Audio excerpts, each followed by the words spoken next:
Brad, thank you so much for being here.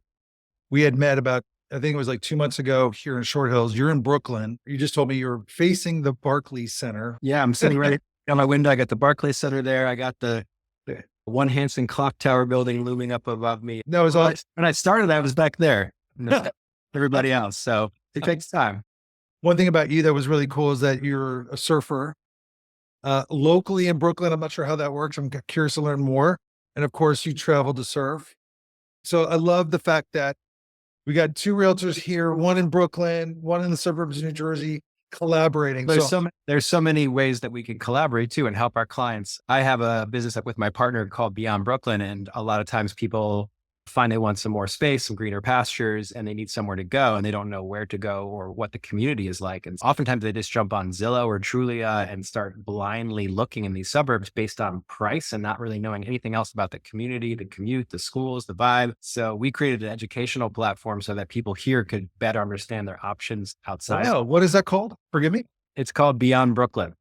And what does that look like? Since COVID, we've mostly transitioned to Zoom calls. Just people are more acclimated to that. Yeah. We get pretty good turnout for those when we have them. It's a really great way for people to connect to agents in the different areas that have already been, because when you walk into an open house, you don't know who is the listing agent. You don't know if it's going to be someone who's going to be a good fit for you. Is there a typical kind of trajectory that you're seeing? I think the most common well-worn path from Brooklyn to the suburbs is kids. So oftentimes people are here, they're either renting or they own a 1-bedroom or a small 2-bedroom and they have a kid. And we sell a lot of properties as a building complex here called the Clinton Hill Co-ops that has these great affordable 1.5-bedroom units. There's 1,200 units in that complex. Sounds like Stuyvesant Town. Yeah, it looks actually very similar as well. And oftentimes we sell these properties to people who are pregnant or have a baby and they're like, oh, cool. I can live in here for 10, 15 years, raise my kids here. And then they come into the reality that once the kid gets about 2 to 4 years old, they're running out of space. Oh, wow. That early, huh? Interesting. Yeah. And so then they start exploring their options and they start fritzing out a little bit because they don't know where to go. They don't know about Long Island, Westchester, New Jersey, and Connecticut's usually the other option as well. They need help. You really want to make sure that you have someone coaching you along the way. And we've been doing this road show for a while. My partner, Jessica, and I, we've been out to the New Jersey office a couple of times. We go to all the Westchester offices. We were on Long Island last week. We're going to Connecticut in the new year. And that's one of the best things about Compass is we have around 35,000 agents from all around the country. And it's a really collaborative, like one of the things Robert, the CEO says, collaborate without ego. And that happens so often. This is an example right now. You and I sitting here, we had a conversation together. We're like, you know what, let's put something together and see how we can help ourselves and other agents as well. You call any Compass agent anywhere in the nation, there's an immediate connection. It's based on this philosophy. It's really amazing. Compass culture is strong and it seems to attract some of the best professionals in the industry. Always get excited when I see either a buyer represented by a Compass agent or I bring my buyer to a Compass listing. I just know it's going to be handled with care. Definitely. No, that's awesome. So yeah, on that note, tell me more about your partnership, your business, where you are in Brooklyn. So I have a partnership with my partner, Jessica Fields. We have the Bateman Fields team where we've consistently been one of the top teams in Brooklyn for the last 5 years. We're always on the Real Trends list, which is top 1.5% nationwide. And we're both living here in Brooklyn, raising our families and living that aspirational Brooklyn lifestyle. Both Jessica and I have places upstate. And I think that a lot of people here in Brooklyn are like, I want a brownstone in Brooklyn and a place upstate. We both living that and loving it and sharing our experience. Our kids are in the school here. We're really enmeshed in the community. And I think people here really value that. We hyper local. We don't hardly cross the river to Manhattan at all. We want to make sure that our clients are really taken care of here in Brooklyn. And we do a lot of our work near Prospect Park, all surrounding it. So we have Park Slope, Orem Hill, Carroll Gardens, Cobble Hill, and then also Fort Greene, Clinton Hill, Bed-Stuy. I live in Bed-Stuy. My partner lives in Park Slope. And Brooklyn it's a big terrain. It's a big area with a lot of people, but it really is a collection of just small little micro neighborhoods. No offense, like driving is not easy in Brooklyn. Would biking be an option or is it? We use all modes of transportation around here. We're back there somewhere. You often will see me on a city bike zooming around town. The city bike where there's docking stations, subways. I have my car I drive around, which is my mobile office. Up until last year, we had Revel, Revel was these electric scooters that were, Yeah. they were this like baby robin blue color. Jessica would hop on the back very reluctantly and we would zoom around. I would sneak her the F out, but We have a listing appointment. Get on the bag. no, we got to go. We got to go. So really planes, trains, and automobiles out here in Brooklyn. Oh my God, that's hilarious. So we were talking about Concierge and it sounded like you were a fan. Is that the case? Are you a fan of Concierge or private exclusives? And if so, like how do you pitch them? How do you use those? So we use both private exclusive and concierge. I'll start with concierge because that was what you started with first. Yeah. When going on a listing pitch and meeting a seller, it's really important to have all of your tools available and anything that would differentiate you from your competitors. Sure. And so one of those tools is concierge, which is of course the ability to pull equity out of your house for a small fee and to be able to access that capital to do improvements to your home that are going to get you a higher return on the sale. I love pitching it on the listings because it makes us unique from other agents who are out there presenting, and it lets sellers keep their own cash in their pocket. Because oftentimes these sellers are trying to move somewhere else, buy somewhere else, rent somewhere else, and they need the money that they have to make that purchase. And oftentimes we find that the sellers don't even use it or need it, but they really like the idea of it.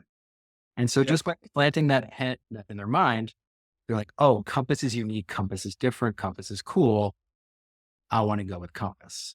So we found success with it, both clients who actually used it or just who liked the vibe of it. And then as far as private exclusives go, we're a big fan of private exclusives. We pitch it in our listing pitches to make sure that sellers know they have other options. And it's a great way for us to get feedback on pricing, to test the market without actually getting the number of days on the market.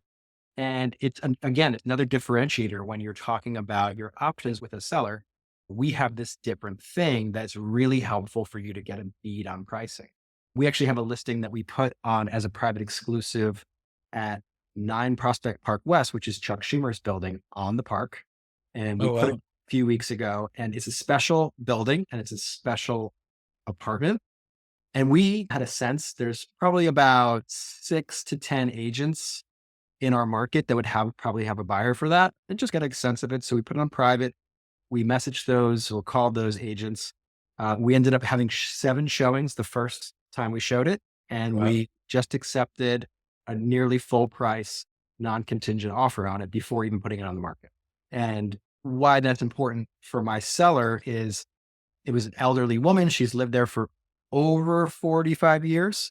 She had some medical issues. She didn't really want a lot of people in her house. It was hard to get her out of the house. So So instead, we skipped that whole hullabaloo of that. No, that's a great example. And we were able to get the best candidates in there, and we found someone who wanted it, and they went for it. And there's plenty of people dealing with health issues. Just the other thing to add on to that, while you're thinking about this, is another reason that we did this with this particular seller. I said she's elderly. She had some health issues. Her apartment was beautiful, renovated probably 15 years ago last, but in great condition. Her furniture was on the older side. It looked great from a different era. To get the highest price on the open market and to get the most energy, it would require a lot of decluttering and staging, which was going to take time and money. She was a concierge candidate, but she really didn't want to deal with it. And she said, if we can get a price that feels good to me with a buyer that's qualified without me having to do all this BS, let's do it. And so she basically touched nothing. And that was it. We showed it as it was, and people were able to see through it without us having to extensively stage decluttering. It's really important to ask what's most important to the seller, because sometimes we'd rather take less and have less headache. Yes. Deal with getting the property ready and in shape. And actually, we've had situations where through the conversation, the dialogue that we're having at the listing pitch, we're starting to get a sense that they're a little resistant to doing some of the things that we think would maximize their value. And so totally, this is your choice. We're here to help you. We're going to go back and price this property 2 ways: the way it is right now and the way if you stage it. And we'll give 2 ranges. Preach it, Brad. Give you 2 ranges. If you want this, you can do this, but you don't have to do it. If you want it, you got to do all the work.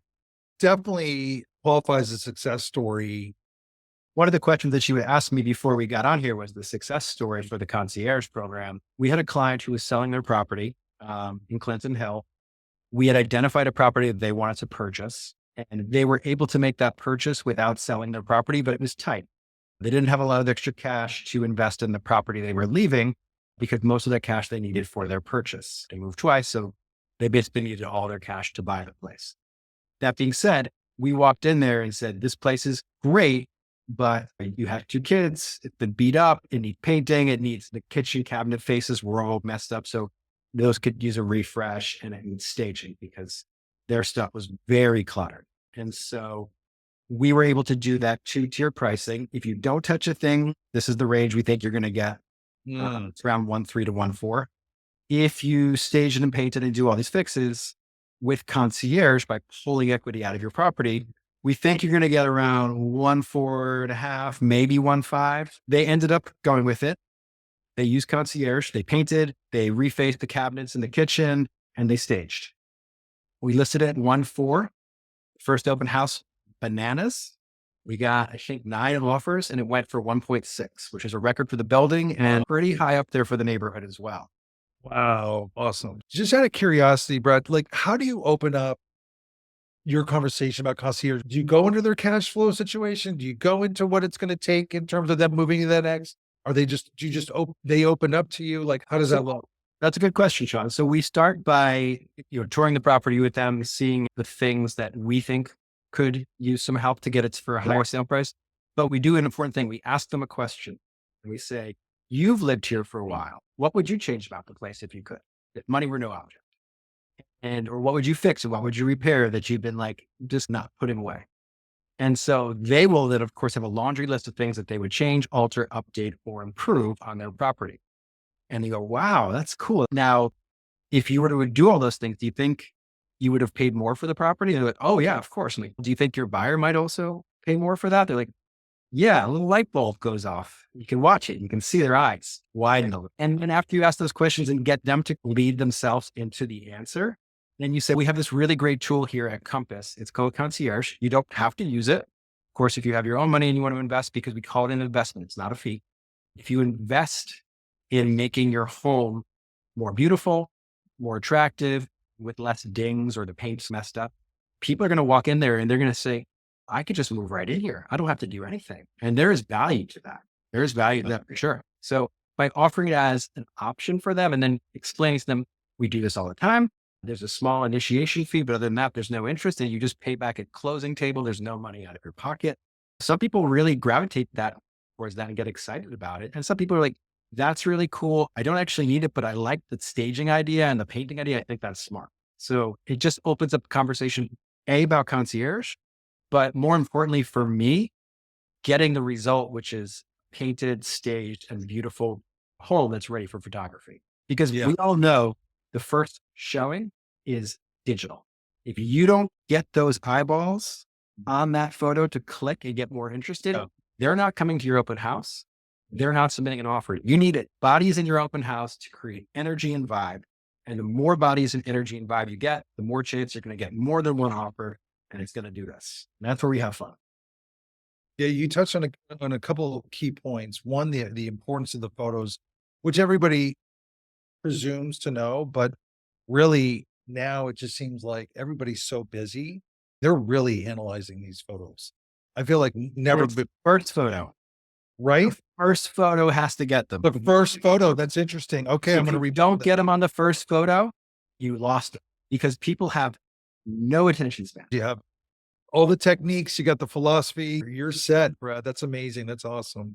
What a contribution. I think realtors that watching this I think it's going to be a massive contribution.